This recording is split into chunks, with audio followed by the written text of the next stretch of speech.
Hello guys, welcome to our channel, GTV Tech. So, mayroon naman tayong panibagong video sa ating Microtech tutorials. So, ah gagawa naman tayong video about sa kung paano tayo mag-create as a bilan. So, sa bilan, kikreate tayo ng bilan para sa ating PPOA, and then magkikreate tayo ng bilan para sa ating piso wifi or para sa ating hotspots. Since meron na po akong nagawa dito, meron na akong PPOA, meron na akong piso wifi. So, meron na po siyang mga nakalagay na gateway. Meron na po silang sarili niyang IP address na ilinagay ako. So, kung mag-create pa lang, through bilan na lang po tayo. So, makikita natin dito sa ating Microtech, punta lang tayo dito sa interface natin. Halimbawa kung wala yan, so interface lang natin. Then, punta tayo dito sa bilan. So, first is titingnan po na natin itong bridge. So, mayroon pa akong ginawang bridge. Ayan po. Bridge 1 and bridge 2. So, kung magkikreate tayo ng bilan para sa ating piso wifi, mostly sa mga LPB natin, is lalagay natin na S13. Then, dito naman, sa bridge 2, lalagay natin is bilan 22. Say for example, papatakbuhin natin dito is bilan 22 doon sa ating mga PPOE connection. So, since nakagawa na tayo dito ng bridge, so gagawa na lang tayo ng bilan. Right? So, kikreate lang tayo ng dito, bilan is plus, add natin. Then, lalagay natin dito is bilan for piso wifi natin. Ganyan. Piso wifi. Ganyan. Bilan natin para sa ayan. Bilan natin para sa ating piso wifi. So, ilalagay natin sa bilan ID, mostly, or ilalagay natin dito is bilan. Say for example, lalagay natin dito is LPB. Ganyan. LPB. Ano pa ang nandyan natin? LPB. Pwede ba yan? LPB piso pi. Ganyan.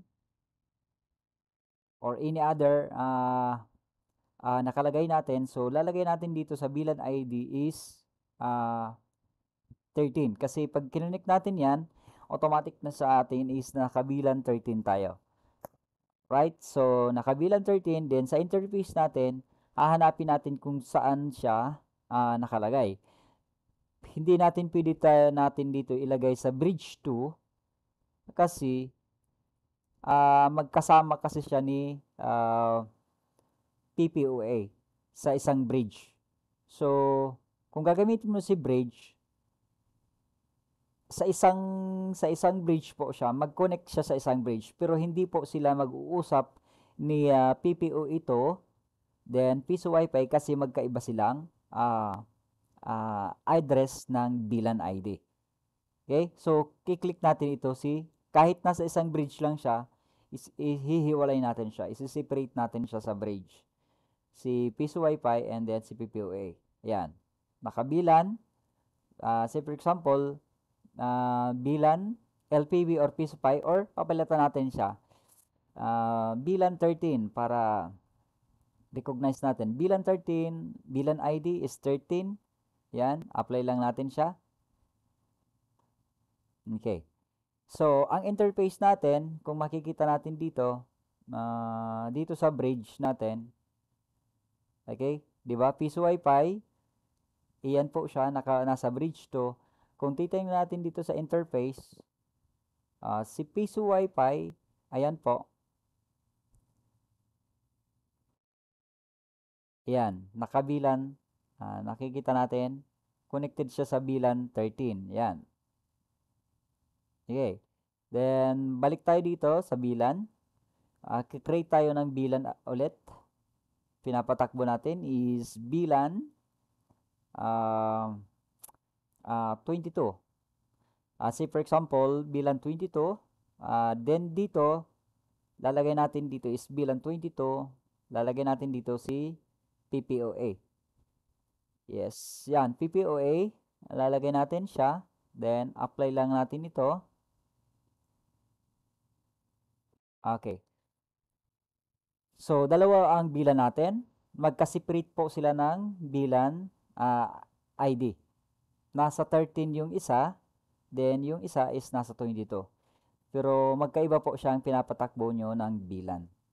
Okay? So, itong dalawang yan, hindi po sila mag-uusap-usap kasi magkaiba po silang bilan. Say for example, nandito ka sa PPOA, magko-connect ka po dito sa port na port dito sa bilan 13, hindi po siya magko-connect. Kasi dapat nakabilan 22. Okay? So, yun po ang pagkikreate natin ng bilan ID connection natin.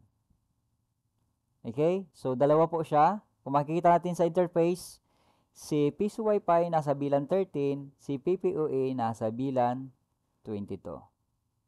So, that's it guys. So, kung nakatulong to, ang aking video, please like and subscribe in my YouTube channel. Especially sa mga baguhan. Mas maganda kasi mag-explore kayo about sa Microtech para mas marami kayong malalaman, mas maraming maiintindihan nyo or mas maganda ma-experience nyo mismo. So, kahit ito mga basic configuration lang, at least makatulong to sa mga baguhan. See you guys for my next video.